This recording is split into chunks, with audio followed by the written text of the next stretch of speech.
Next time you book a ticket on the Indian Railways, think about where that money actually goes. You probably assumed it pays for track maintenance, the train's fuel, or the ticket collector's salary. But for decades, a massive chunk of your fare was quietly siphoned off to pay the electricity bill for someone else's house or a farmer's irrigation pump. To understand how, we have to look at this data visualization of India's total power grid. See this massive 2% slice pulling away from the rest? That represents the Indian Railways alone. They burn through 18 to 20 terawatt-hours of power every single year, making them the single largest electricity consumer in the entire country. In any normal market, buying in that kind of bulk guarantees a steep wholesale discount. But in the electricity business, the exact opposite happened. The railways were forced to pay wildly inflated rates that dwarfed standard industrial prices. The root of this pricing paradox comes down to regional state utilities, known as discoms. State politicians promise free or heavily subsidized electricity to domestic voters and farmers to win elections. But generating power isn't free. To cover those massive political deficits, discoms rely on a system called a cross-subsidy, overcharging their wealthy commercial clients to balance the books. For state utilities, the railways were the ultimate captive customer.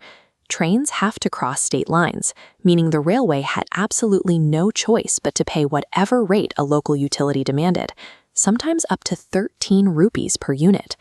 By 2014, the total energy bill for the railways hit a crippling 30,000 crores. 14 to 17% of their entire operating budget vanished into overpriced power bills. With their margins completely cannibalized by the states, the railways had almost zero needed a way out. In August 2013, the Ministry of Railways launched a highly specialized corporate counterstrike. They formed a joint venture called REMCOL, the Railways Electricity Management Company Limited. Their single mandate was to completely bypass the state utilities and buy electricity directly on the open wholesale market. But the state utilities had a formidable legal trap waiting. According to grid laws, even if REMCOL bought cheap wholesale electricity directly from a power plant, they still had to move it across state-owned transmission lines. Doing so triggered massive additional surcharges that instantly wiped out any financial savings.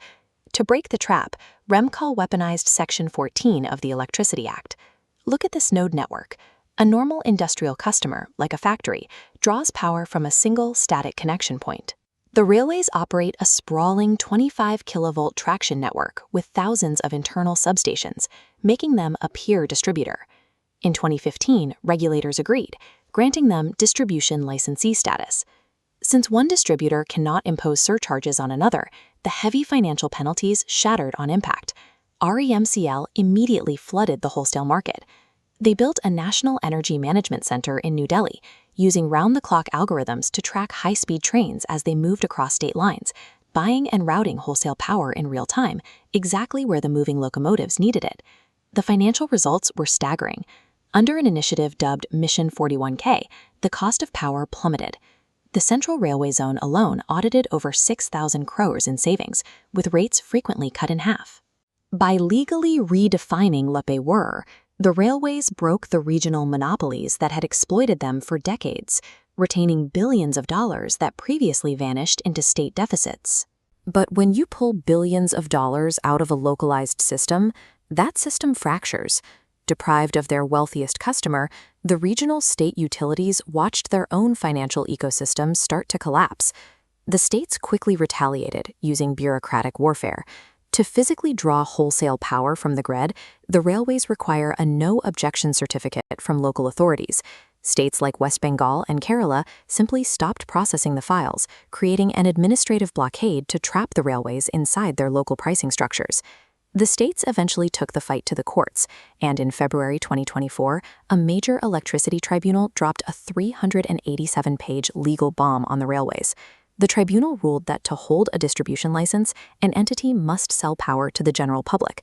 Since the railways only consume power for their own trains, their license was invalid.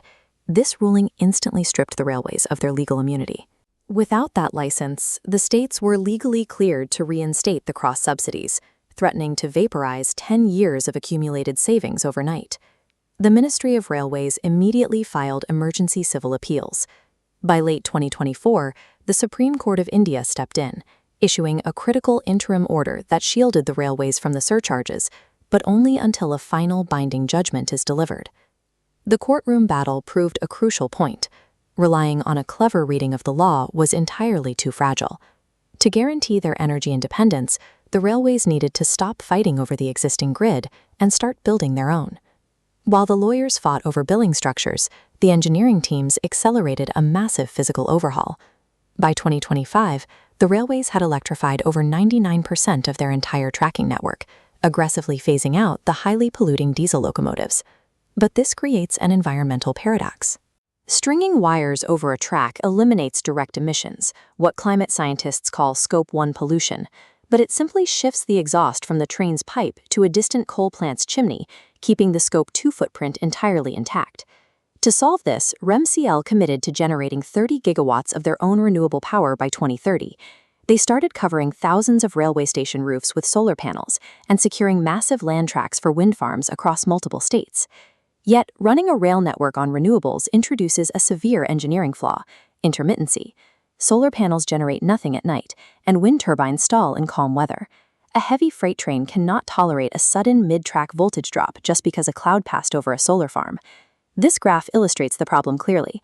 The flat line represents the continuous, uninterrupted power a train schedule demands. These volatile, spiking curves show the unpredictable reality of wind and solar output. To force the two lines to match, REMCL started issuing round-the-clock tenders. These massive contracts require private energy developers to guarantee stable power 24/7. To win the bid, developers must build gigantic, great-scale battery systems, absorbing the excess midday solar power and deploying it seamlessly through the night. If they fail to deliver, REMCL hits them with brutal financial penalties, reaching up to 200%. Private developers are aggressively competing for these billion-dollar contracts, rapidly accelerating battery manufacturing across the country. What originated a decade ago as a desperate legal maneuver to dodge a municipal utility bill has turned the Indian railways into the primary financial engine driving the entire country's transition toward a renewable grid.